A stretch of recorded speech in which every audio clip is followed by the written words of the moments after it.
धाराशिव जिल्ह्यातील विशेषतः धाराशिव आणि कळंब तालुक्यातील सर्व शेतकऱ्यांना, सर्व नागरिकांना माझी विनंती आहे की आपण बघतोय कालपासून मुसळधार पाऊस चालू आहे.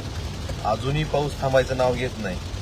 मांजरा आणि तेरा नदीनं, दोन्ही नद्यांनी धोक्याची पातळी ओलांडलेली आहे. प्रत्येक गावात जे छोटे ओढे आहेत, नाले आहेत, या ओढ्या नाल्याने सुद्धा त्यांच्या पात्राच्या बाहेर येऊन पाणी पडतंय. त्यामुळे माझी सर्वांना विनंती आहे की आपण सर्वांनी सतर्क राहणे गरजेचं आहे.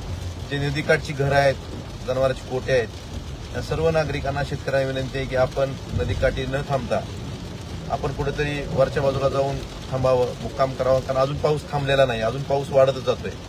त्यामुळे माझी विनंती आहे आपण सगळ्यांनीच सतर्क राहणं गरजेचं आहे. माझी सर्व नागरिकांना, युवक मंडळींना विनंती आहे की आपल्या आपल्या गावातील जे ज्येष्ठ मंडळी आहेत, जी लोक एकटी राहतात, त्यांची आपण काळजी घेणं गरजेचं आहे.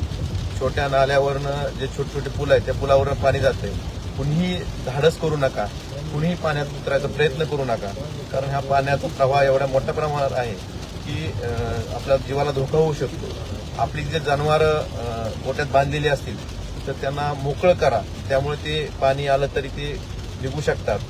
माझी आपल्या सर्वांना परत एकदा विनंती आहे की आपण सगळ्यांनी सतर्क राहणं गरजेचं आहे. ही रात्र वायऱ्याची आहे. आपण सगळ्यांनी सतर्क राहून आपण एकमेकांना मदत करावी.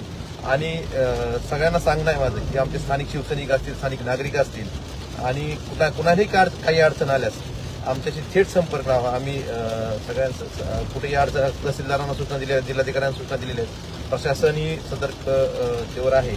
परंतु कुणीही आपल्या जीव धोक्यात घालून कुठेही कुणी पाण्यात उतरू नका.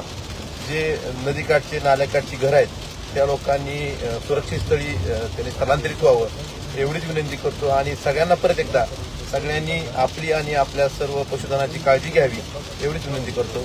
धन्यवाद.